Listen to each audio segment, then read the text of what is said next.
يا أيها الذين آمنوا إيه من قوم بالله إن تدعوا الذين كفروا سأن دوفتي ما هيفرة بكم بيري أن بركو يردوكم بندوتون على أعقابكم وشغل من قنتون هيفرة فتنقلبوا ندوتون خاسرين أن غني بيرتوب بل دتوكاي الله مولاكم وني بالمون وهو الله خير الناصرين والله هو كان كبر موجود دوفت ديو سنلقي الله وما من بدو في قلوب الذين يبرد بين كفروا يدنون من بدو يبرد ما بأروبا كوبيتي كلول من بدو دين وانا غافتات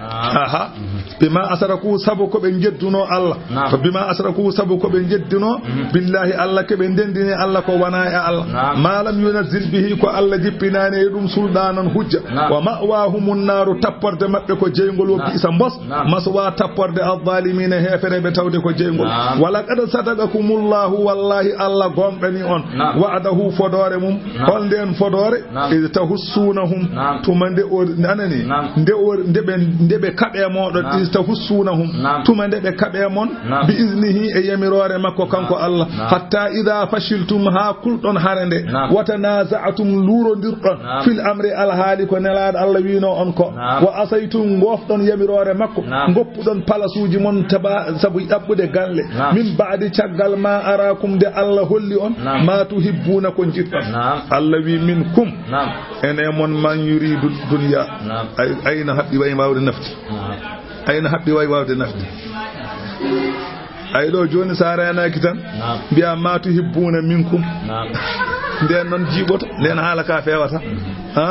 wadde ma tuhibbuna ko jiddon Allah wi minkum ene mon man yuridu dunya be ganduda ene jidi sanko aduna goppi palasuji mon wa minkum ene mon man yuridu al-akhirata be ganda muytan ko laakara ko wayno ben ko wayno Abdullah ibn Jubayr en ben ko laakara tan jinno summa sarafakum Allah firliti on aywa masalan rutti on bil hazimati anhum ga mabbe anon heferebe aywa kambe heferebe Allah rutti on be diddi on liyaftaliyakum Allah wi wadrini ko hawa jarribo on wala gada afa ankum ko baddon ko non ko yafi mo on wallahu lamdu Allah zu fadlin kanko woni jombural alal mu'minina jul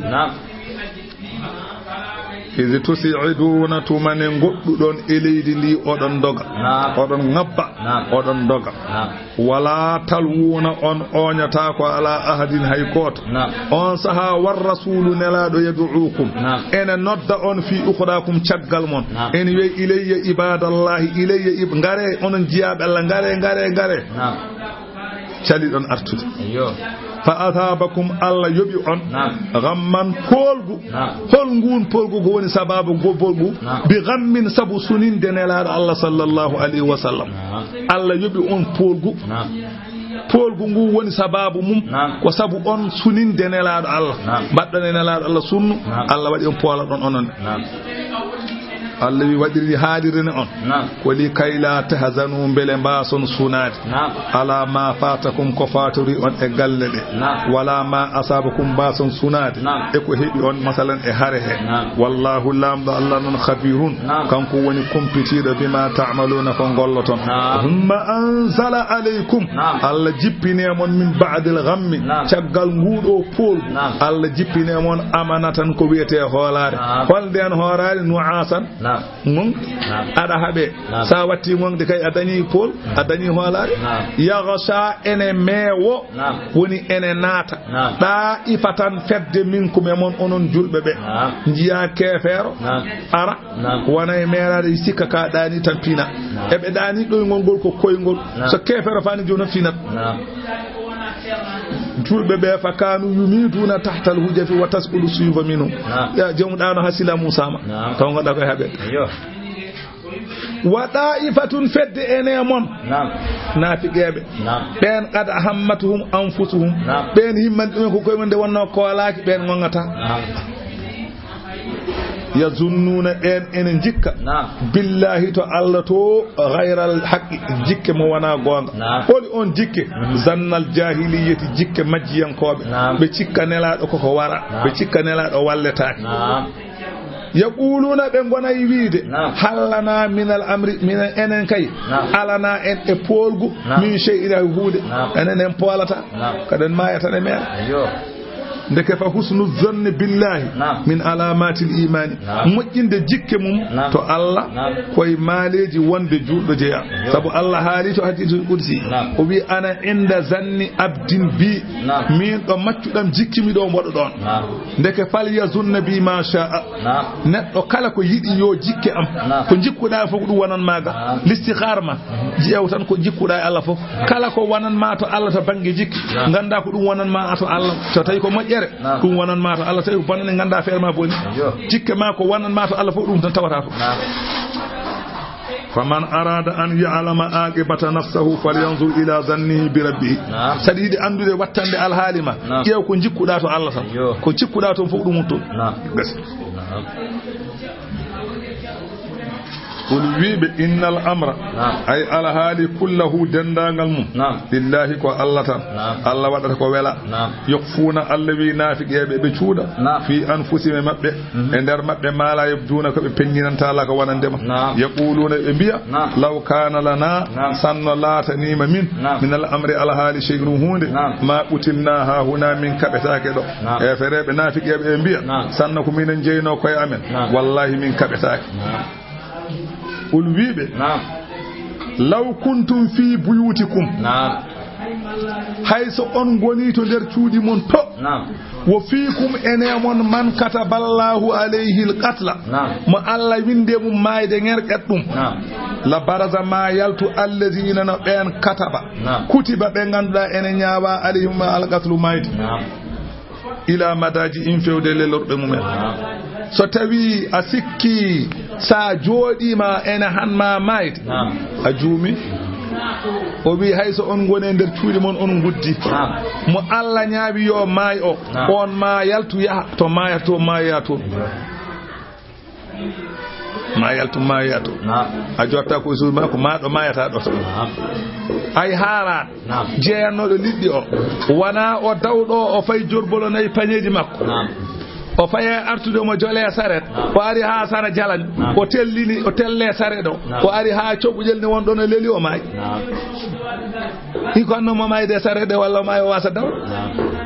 ɗo Allah wi a leloto ɗo ɗon ko ɗon leloto o wi o warada anna Souleymana bun Dawuda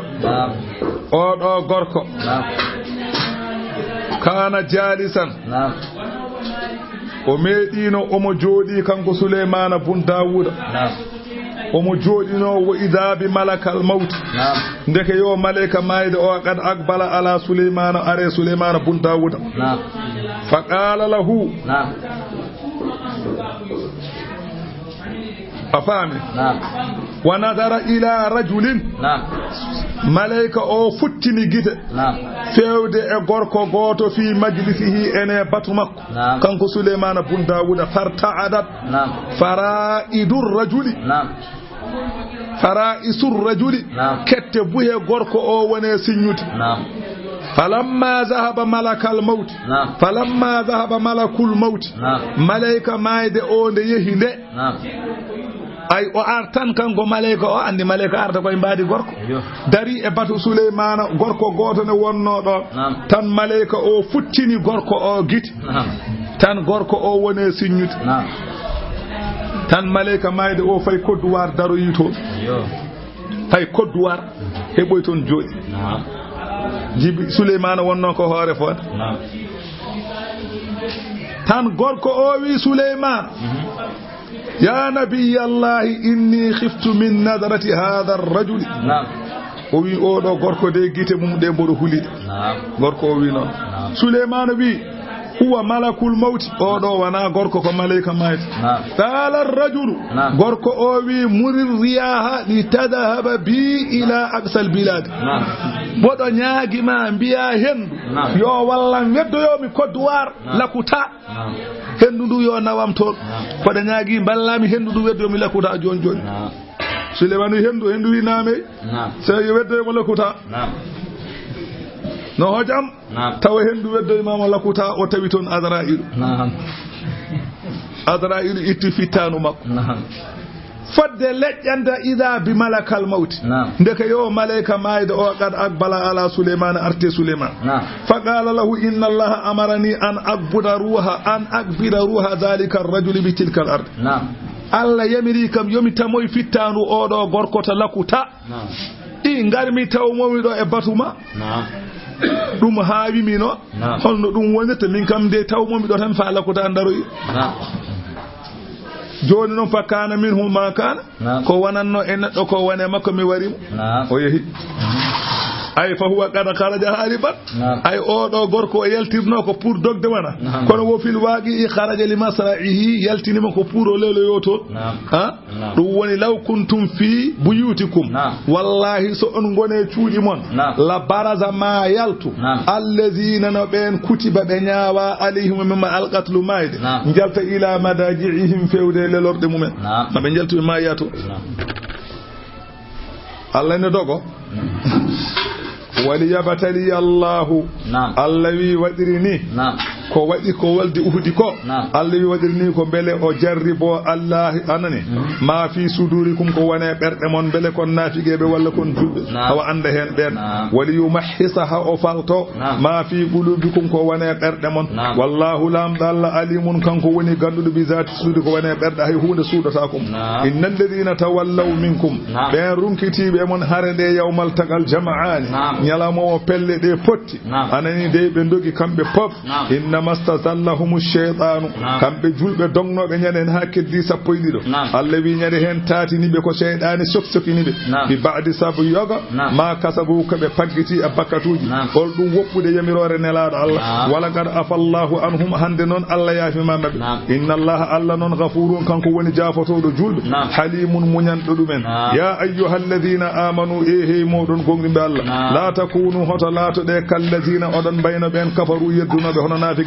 وقالوا بيني لإخوانهم مسداد ممن إذا ضربوا ستوي مسداد بدنيما في الأرض إليه دي سو بندرا من بدنيما كم بنافقه سو بندرا من بدنيما ما يكوغو ولا ما يكدوار أو كانوا غزا ولا بندرا من بنجي كونو يبرام إن بي الله كانوا عندنا سنكو غامن غاب غنو ما ماتوا بما يتانو وما قتلوا ببرتاج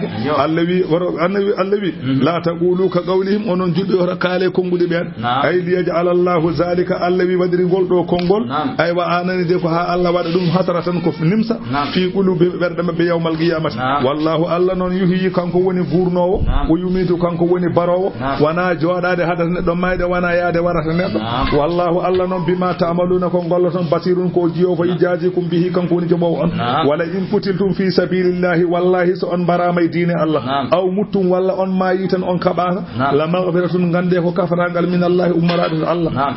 ورحمة كنجروم خير أنني داي بوري موجاند مما تجمعون كو دندنتون كو دندنتون اي ادuna ko warede e diine Allah walla warede masalan habmayde e diine Allah buri mojude e ko dindinton e aduna wala in muttum wallahi so on mayi aw kutiltum walla on baram la ila Allah ko fewde Allah tuhsharuna woni dindinto don Allah yabo on golle mon fa bima rahmatin ko sabu yurmede min Allah ummarade to Allah lintalahum an nelado Allah ne wani daabe sanno wana wa yurmede Allah jikkuji ma nyaadanno ben don ko wondude ma Allah wi walaw kunta faddan so tawi alatinoma ka bondo jikku ghalizal qalbi tekkudo berne mettudo lan faddu mabe certu min hawlika sarama sa woni no lobdo mabe jaabe goppuma don be jaalabi mabbe keddoda encore don ka ko kalda don ka be mbajida dum non fa'fu Allah non wi sabu njurum mudum addan ma newanade be dum non fa'fu anhum yaafo be kala ko be banma wastaghfir lahum imsinano be bakkatu mabbe le mo yaafo imsinano bere mi yaafobe anelaad Allah wa shawiruhum disnobe fil amri al hali kala ko manja haaju disnobe be wali yastanna bika bele ad nimtine hen wa kana sallallahu alayhi wa sallam nelaad Allah non kasiru mushawarati lahum o yewno disndiral e mabbe fa ida azamta sa disni manon o wi wadirni a felliti fatawakkal Allah wakil Allah biada no ya disno kono kala ko pellida e wat en hawre welede Allah inna Allah yuhibbul mutawakkilin Allah non indi wakkilibe in yansurukumullahu satawi Allah walli on anje mon anani de hono walde badrini fala ghaliba lakum gande polo wa alana on wa in yakhzulkum so woppi on o wallani hono no wanno yawm uhdini faman zalladhi yansurukum min ba'dihi hol bawla wallu don ko wana Allah ana daña wa ala llahi ko Allah tan falyatawakkalil mu'minuna julɓe sene bakkilo yo bakkilo e Allah wa nazalat aya garo o jippi ko lamma fugidat latifatun hamra aywa sajjade waɗere hattanoma ñalawma wolde badri ɓen ɗon ki yiide sajjade nde aywa masalan fa qala ba'du nnasi woode mabɓe kamɓe sahabaɓe biiɗo la alla nabiyyu akhuduha ene wawi taw ko nelaɗo jogui sajjade nde andi sajjade nde koye gangal he wonno ɓen ɗon ki yiide sajjade nde woodi biir ene wawi taw koye annabi o jogui sajjade nde Allah wi ala hoto mbiya noon wa ma kana li nabiyyin hananani annabi kay an yughallande wujjata hananani annabi jamfade fala tazunnu zalika hoto cikke annabi ne jamfo hoto mbaɗe noon sabu wa man yaghlul ya'ti kala mo jamfi ma addu bima ghalla ko jamfi ko yawmal qiyamati nyalawma darga kala jamfinoɗo so tawi ko gertogal gujjunoɗa ma arade welningal walla e ngal siko dane ma e ngal ara tawi gujjunoɗa ko dammuwol ma arade toyngol so kala ko gujjunoɗa yawmal qiyamati ma arada fawe dande ma ene wiya ay ko wujjuno o mana adda gertogalam nana ara goram danede nana ara ɗum ɗo de ko mbaalu Thierno Demba wujjano ngul ara ɗo hen ma ɗum kala gujjuɗo ma ara ene wambi wi woman yaghlul kala mo jamfi yati so tawi portable kadi gujjunoɗa ma arade welningal e ngal sona e ngal sona ko mi ko portable alusi ومن يغلل كلام جنفي يأتي ما أدو بما غلق وجنفي كو يوم القيامة يوم درنغ ثم توفى يبي كل نفس كالفتان ما كسبت كو قلنا وهم كم بلا يظلمون بتوانيتاك أفمن اتبع يتي أون دود رضوان الله ولي الله دفتي الله جنفاك يتي أودو كمان با أما نندي إدوتو ديدو بسخدين تكر من الله أمراد الله بيكو قوتم ومأواه أون تفرد جهنم وبيس مباس المسير روتر هم بيدو كي درجات بيدو darajuji be jif cetti ko foto ngaaji indallahi to Allah be do ko aljanna pay be ko jeygol pay wallahu Allah non basirun kanko woni jiyo bima ya'maluna kama gollata laqad manna Allahu wallahi Allah mojjanino alal mu'minina julbe id ba'atha fihim tumande onnelno e mabbe rasulan nelado min anfusihim jeyaado e mabbe wonelane mabbe malaika wonelane mabbe sara kulli wonelane mabbe ko arabe on halta ko arab yatulu alayhim ne dursito e mabbe ayatihi qur'ana Allah wa yuzakkihim o labbina be e bakkatuji wa yu'allimu hul kitabu ma jangina be qur'ana wal hikmata e nyaawaje gonde qur'ana sunna wa in ko won fi kanu kambe makana be latino ma min qabli ko adine leeda nelaado Allah la fi dalalin koy majrimu bin fenje be gonno allawi awalamma asabatkum musibatun yati so tawi hebi on onon sahababe be hebi on musiba to walde udi holdum warede capande jeedido neddo ngande alqad asabtum on kebino onon ne mihlay ha yeruji mum didi nyande walde badri on bari capanɗe jeeɗiɗo on dahi capanɗe jeeɗiɗo kamɓe ɓe mbarema ko capanɗe jeeɗiɗo onon on mbarema ɓe capanɗe jeeɗiɗo pourquoi sa oɗon suno gande so tawi ɗum heeɓi on wonko ɓurno ɗum on dañino onon ne ɓultum gonɗo ne wiide ñande mbarano ɗon capanɗe jeeɗiɗo ɓultum mbiɗon e hawede anna hada holno ɗum ɗo woniranta min ɗeɗo gacce e ɗeɗo e ngaɗo koyera ɓi wannaw galle yerelen oryo ana wanna galle yerelen a faami kaɗo koyera ko min julɓe nelaɗo Allah ne wonde amen kaɗo koyere hepto min gonɗo ne wiide noon ɓul wiɓe seɓe mbi noon jaaboɓe mbiyaɓe huwa min indi anfusikum ɗum ɗo ummori koto mon onon mbaɗi ko are mon fof onon gadde mon onon gadde koye moɗon inna Allah ala kulli shay'in kala huude yo huude ewa qadirun ko katan Allah wi wa ma asabakum yawmal tagal jama'ani ko heɓi on ñalamo mo pelle ɗiɗi ɗe kawrito wolde uhudi gande fa bi idnillahi ko muyade Allah wali ya alama ha Allah anda gande pendi al mu'minina be ganduda enen gongini ha Allah anda ben omo anduno dum ka hoɓeydo yananede tan ha wali ya alama alladhina ha anda ben nafaqu nafiqebe ha wagge ana hawa anda ben kadi be ganda ko nafiqebe ko anda juldo anda kadi nafiqebe wa qila lahum e ben wiyananobe tumande koti ga hare Allah wi be biyana ta'alu ngare qatilu kabe de fi sabilillahi e dine Allah be nafiqebe biyanobe ngare kabe de e dine Allah sudum ala awidfa'u walla dunye ga amen haso kewendi tan gadde hayso kewendi tan kam ballo min kam kewendi hayso kewendi mumutiri yo arkam jille amen hoto jehe ngare hayso on kaba ngare dente am kam bele min kewa qalu be jaabi be bi lawna alamu sanna e min ganduno italan hare lattaba'nakum min de wanno e modon min de wanno e modon min bawa hare sanna min bawno wallahi min ballon on kabe don qala ta'ala takdhiban lahum Allah non ene fennabe Allah wi hum kambe beedo lil kufri kefarago yawma idin on nyalawma aqrabu minhum ay kefarago buri ballade mabbe nyade hen lil imani e limanago jabdebe Allah nyade hen kefa kambe beedo nafiqebe kefarago buri hewde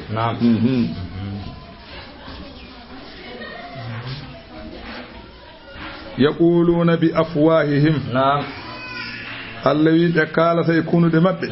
ko ma laysa fi qulubin ko ala e berde mabbe hayse be mbawi hara be garata wallahu Allah non a'lamuna andi bima yaktumuna ke be cuudata e nafiqago allazina ben qalu wino bil ikhwanihim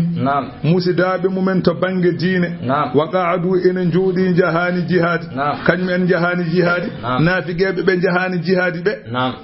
ebe kalde e bandira mabbe l'islamiyankobe be mbi dumen law ada una sanno be doftinoma min be jahani walde ma qutilu be barataaki be mbi sinno be jahana walde be barataaki Allah wi wibe fadra'u dunye an anfusikum ga koye mon al mauta mayde in kuntum sadiqina bayde odon gon wana mbi don so neddo yahani jihadi mayata je oro maye non jodde ma mayde ngerbi on jodde de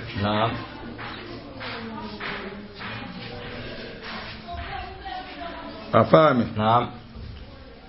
wa warada annahu nazala bihimul maut